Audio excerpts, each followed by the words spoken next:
Որն է ընդդիմության օրակարգը մհեր։ Որն է ձեր օրակարգը նաև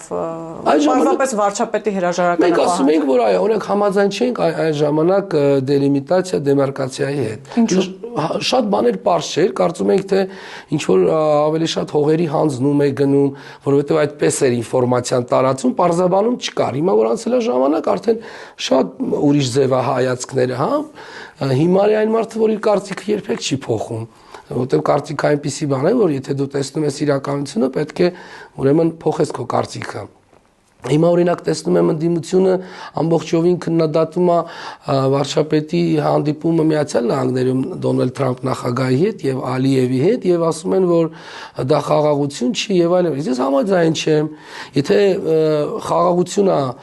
քարոզվում, խաղաղության ճանապարհին են կանգնած, բոլոր ուժերները պետք է ուրախ լինեն, որ մեր մոտ այլևս պատերազմներ չլինեն, խաղաղություն լինի։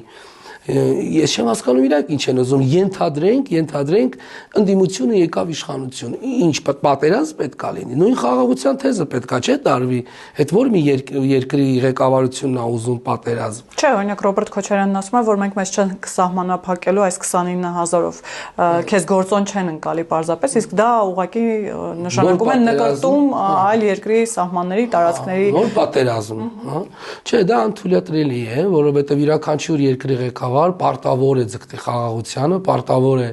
հարթի այն սուր անկյունները, որը տեղի են ունեցել եւ ոչ մի մարդ, ոչ մի Հայաստանում ես վստահ եմ,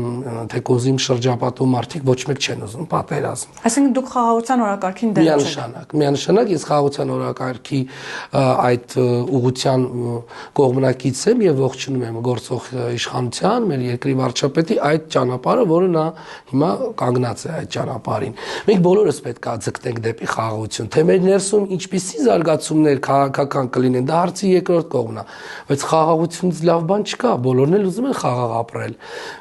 Մենք շատ այս վերջի տարիները արյուն թափեցինք, այս